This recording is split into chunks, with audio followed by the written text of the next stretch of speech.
حضرت عزیر علیہ السلام اللہ تعالیٰ کے انبیاء میں سے ایک برگزیدہ نبی تھے، جنہیں اللہ تعالیٰ نے حضرت سلیمان اور حضرت عیسیٰ علیہ السلام کے درمیان کے زمانے میں نبوت عطا فرمائی۔ آپ علیہ السلام اللہ تعالیٰ سے جو دعا مانگتے، اللہ رب العزت اسے قبول فرماتے۔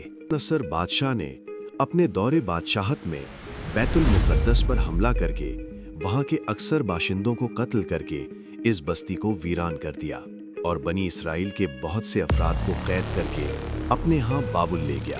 ان افراد میں حضرت عزیر علیہ السلام بھی تھے۔ کچھ مدت کے بعد جب آپ علیہ السلام کی رہائی ہوئی تو آپ علیہ السلام ایک گدھے پر سوار اس بابرکت بستی کے پاس سے گزرے جسے بخت نصر نے ویران کر دیا تھا۔ آپ علیہ السلام نے جب اس بستی کا یہ حال دیکھا تو سوچنے لگے کہ یہ بستی کیسے آباد تھی۔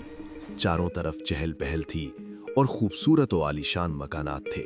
افسوس کہ اب اس کا حشر کیا ہو گیا۔ یہ بھی خیال آیا کہ اجڑنے کے بعد اب یہ بستی کیسے آباد ہوگی۔ اب تو اس میں کوئی انسان دکھائی ہی نہیں دیتا ہے اور نہ ہی کوئی گھر نظر آتا ہے۔ پہلی سی چہل پہل، پہلی سی آبادی کیسے ہو سکتی ہے؟ آپ علیہ السلام کے دل میں اسی قسم کے خیالات آ رہے تھے کہ اللہ تعالیٰ نے آپ علیہ السلام کو اسی جگہ فوت کر دیا۔ آپ علیہ السلام بخت نصر کی وفات کے 70 سال بعد بیت المقدس آباد ہوا۔ بنی اسرائیل نے اسے چاروں طرف سے آباد کر دیا۔ پہلے سے زیادہ رونق اور چہل پہل ہو گئی، عالیشان اور خوبصورت مکانات بن گئے اور لوگ بڑے عیش و آرام سے یہاں رہنے لگے۔ پھر اللہ تعالیٰ نے عزیر علیہ السلام کو پورے 100 سال کے بعد زندہ کیا۔ جب روح جسم میں آئی تو اللہ کے کمال صنعت کا مشاہدہ کرنے لگے۔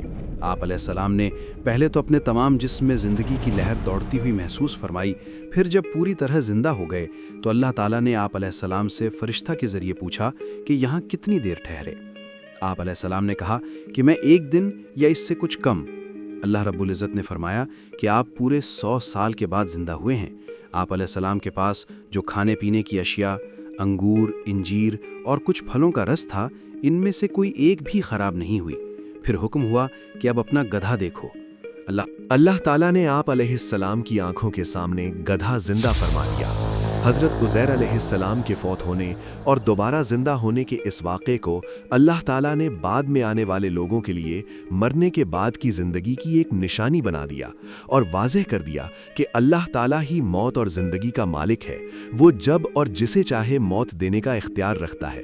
جب وہ دنیا میں موت کے بعد زندہ کرنے کی قدرت رکھتا ہے تو مرنے کے بعد بھی وہ زندہ کرنے پر بدرجائے اول قادر ہے۔ دوبارہ زندہ ہونے کے بعد آپ مالی نام گدھے پر سوار ہو کر اپنے علاقہ میں آئے تو لوگوں نے آپ علیہ السلام کو نہ پہچانا اور نقشہ تبدیل ہونے کی وجہ سے آپ علیہ السلام بھی اپنا گھر نہ پہچان پائے۔ آخر ایک گھر کے سامنے سے گزرے تو وہاں ایک نابینا بوڑھی عورت کو دیکھا جس کی عمر 120 سال ہو چکی تھی۔ وہ آپ علیہ السلام کی ہی لونڈی تھی۔ آپ علیہ السلام نے اسے پہچان لیا اور کہا، اے اللہ کی بندی، کیا یہ عزیر کا گھر ہے؟ یہ سن کر وہ عورت رو پڑی اور کہا، مدتیں گزر گئیں، کسی نے عزیر کا نام ہی نہیں لیا، لوگ انہیں بھول چکے ہیں۔ آپ علیہ السلام نے فرمایا، میں ہی عزیر ہوں۔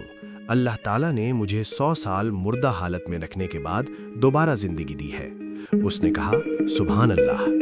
عزیز علیہ السلام تو 100 سال سے لاپتہ ہیں۔ آپ علیہ السلام نے فرمایا، میں وہی عزیر ہوں۔ اس نے کہا کہ عزیر تو مستجاب الدعوات تھے، ان کی دعا سے اللہ تعالیٰ بیماروں کو شفا عطا فرماتے تھے۔ اگر آپ واقعی عزیر ہیں تو آپ میرے لیے دعا کریں کہ اللہ تعالیٰ میری بینائی لوٹا دے تاکہ میں آپ کو دیکھ کر پہچان سکوں۔ آپ علیہ السلام نے اللہ تعالیٰ سے دعا مانگی اور اس کی آنکھوں پر ہاتھ پھیرا تو اللہ تعالیٰ نے اس کی بینائی لوٹا دی۔ آپ علیہ السلام نے فرمایا، اللہ تعالیٰ کے حکم سے اٹھ کھڑی ہو۔ وہ فوراً اٹھ کھڑی ہوئی۔ اس نے جب عزیر علیہ السلام دیکھا تو پکار اٹھی کہ میں گواہی دیتی ہوں کہ آپ واقعی عزیر ہیں۔ پھر وہ بنی اسرائیل کی ایک مجلس میں گئی جہاں حضرت عزیر علیہ السلام کا 118 سال کا بوڑھا بیٹا موجود تھا۔ ان سے کہا، عزیر تشریف لے آئے ہیں۔ انہیں یقین نہ آیا۔ لوگ آپ علیہ السلام کے پاس آئے اور آپ علیہ السلام کو پہچاننے کی کوشش کرنے لگے۔ آپ علیہ السلام کے بیٹے نے کہا کہ ابو جان کے کندھوں کے درمیان ایک تل تھا، لہٰذا وہ دیکھا جائے۔ اس کے بعد یہ حضرت عزیر علیہ السلام کو اللہ کا بیٹا قرار دیتے ہیں اور یہ ظلم عظیم کرتے ہیں اور گمراہی میں پڑ جاتے ہیں جیسے دوسری قوموں نے کیا۔